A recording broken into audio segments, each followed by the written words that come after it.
We're just gonna walk. Yes. Look at this. What's up, everyone? We're here in the beautiful ETH Boulder. We're on Crypto Talk and Blockchain Walk. Episode. Nice. Did you just make the title? It's actually very good. You should keep that. Episode 001, where we talk the talk with builders who walk the walk. Nice. We are on the ground. We are on the trenches. We're hearing a bunch of good talks. I really enjoyed this morning the talk from Sean on Elias and agents, and I really appreciate the entire kind of ETH Boulder first edition, because there are multiple venues, and there are I think 4 or something. Yeah, 5. Cool. 5. They opened a 5th. And the cool thing is that they're everything is nearby, right? So you can just walk and do the talk and walk in the talk, right? Francesco, why are you here? What project are you representing, and why are you in Boulder? Nice. So quick intro about myself. I'm Francesco. I'm leading developer relation at Consensys. That's the mother company of MetaMask, Infura, Linea. And I'm excited. It's kind of 4+ years I'm in the company, but most important is I'm trying to kind of be a little bit around the horizontal around different topics. And I think those days I'm super focused around developer tooling like our MetaMask SDK, embedded wallet, that's the old Web3 auth, post-acquisition. And one part of kind of our developer stack is embedded is smart accounts. And when we're speaking about a tree here, and when we're speaking about smart accounts, Kit is all about permissions, and I think now with kind of the big wave of agentic economies, we're seeing more and more needs of giving permissions.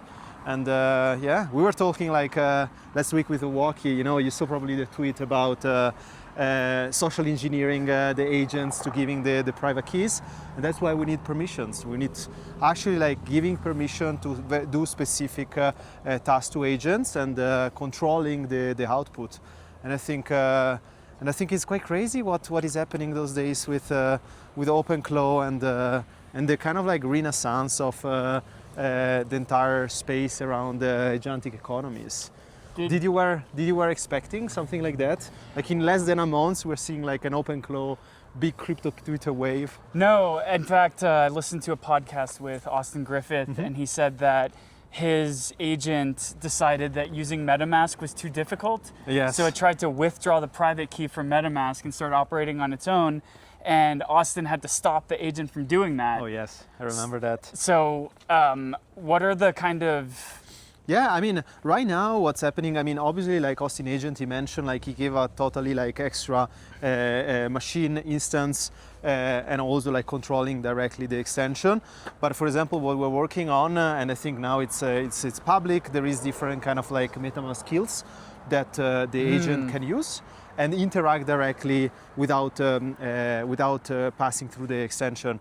And the cool thing is that because we have Smart Account Kit with this delegation toolkit being embedded, you can actually give a specific permission, and actually they're called caveats, but you can build some permission system directly for agents, and it's perfect for actually the agent use case, because you can actually say, hey, only this agent can do this specific part, and it's quite straightforward. I'm excited to see also what's coming more and more, but also we need to nail down what are the specific use case, because right now there is a lot going on. We see a lot of kind of AI plus blockchain. There is a lot of the blockchain space has been shadowed by this AI wave.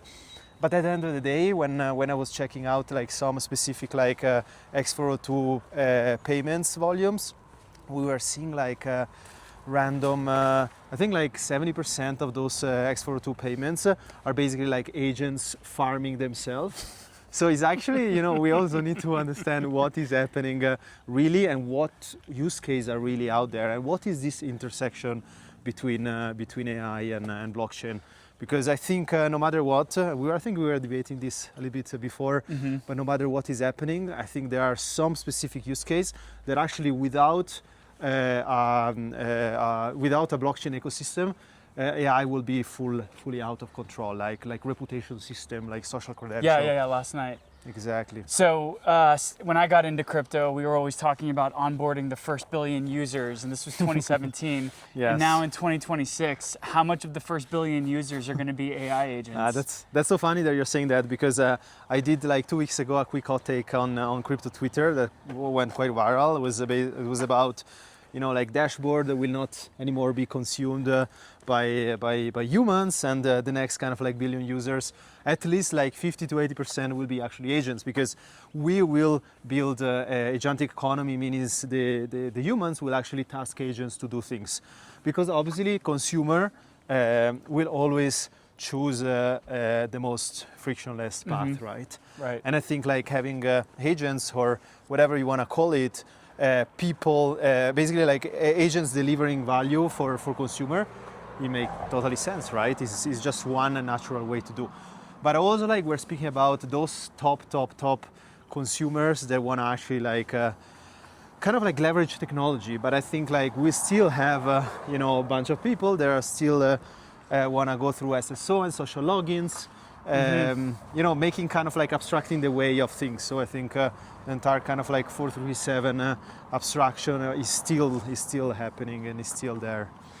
From your perspective, being DevRel lead at MetaMask, how far are we from a world where we're no longer hiring humans to work at MetaMask, and we're only hiring AI? Look, I think like there are two big things, right, that are happening. Like obviously like auditing. I mean, we're getting so many kind of like PRs that are driven by cloud code, right? So, and there is actually more time involved to due diligence those PR, right? So I think like I don't think we will have like a very short term or nearby place for exactly like that's this statement. But I think what we are seeing, like we are enabling a lot of like all my colleagues, and myself included, like with actually AI stack, right? So I think this is definitely like being. But I think like specific on like workflows and there are like ways to enhance like productivity. I think, for example, for the DevRel profession in general, I mean, things like change so fast, right? So we start seeing like content creation, content distribution that are being accelerated. We see like outreach being accelerated. I mean, like how also a developer is consuming docs, is consuming tutorial is very different. But I think one thing that we should not forget is still learning the fundamentals, right? All the vibe coder out there, please learn the fundamentals, trying to understand why and what is doing, because at the end, you still need to plan this prompt. You still need to kind of like understand what infrastructure you want to build with and how you want to kind of like architect this, right? So I think yes, maybe in the future things will get more autonomous, but I think it's the same with like data science, garbage in, garbage out. Right. We need to make sure also we're building use case that actually will be consumed. And yes, PMF is getting earlier, but also like distribution is king right now, right? So whoever has distribution is also able to make people consume like something valuable. Awesome. Last question. We're here at ETH Boulder. It's a much smaller event. We're ahead of ETH Denver.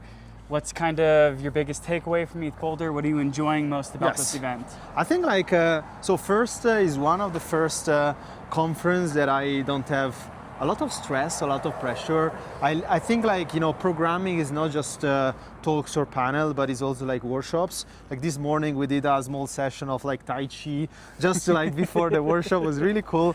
But I think like also what I picked up between yesterday and today, this is the second day, tomorrow is the last day. I think social coordination is a big topic, not just in the region space, but in general, right? So social coordination, but also social reputation. Agent reputation is something that is getting more and more important. And I think, what we don't want is kind of like a world where we see like, forked skills or forked like dApps doing exactly the same thing, right? Because at the end, the person or like the people, the consumer that will actually not benefit about it will be the end consumer that doesn't want to get exposed to the technology, right? So I think this is a big part of the game, and I'm learning also like a lot, right? This space is moving so fast, but I'm also happy that I think it's one of the first year, and I've been here like for 4 or 5 consecutive years. Actually, the weather is great and it's not that cold.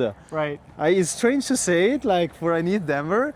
Let's hope the weather will stay the same, but I'm excited also like to see the next days and what I will learn and what we will debate. And tomorrow we'll have also a quick talk around A004 and Agentic wallets. So stay tuned and come say hi if you're around. Well, I enjoy this event because I got to pull your ear, and if we met at ETH Denver, 1 million people would be wanting to talk to you. Oh, no. I really appreciated that we're doing this interview, especially in outside. I wish to do more interview like in this weather and outside and not just sit at the table. And we're touching some Denver Boulder grass. Let's say that. What's the best way that someone can follow you or reach out to you? Just my door are always open. DM him on Twitter, Telegram, anywhere. Ask my agents. You can even DM my agents now, and he's like reporting it back through like OpenClaw. And anytime. Also, like if you want to contribute, like any PR. Just check what you're submitting. NPR is always open. And thanks so much for doing this interview. I really appreciate it. That's Crypto Talk and Blockchain Walk. Thanks, everyone. Love it. Thanks, everyone. Cheers.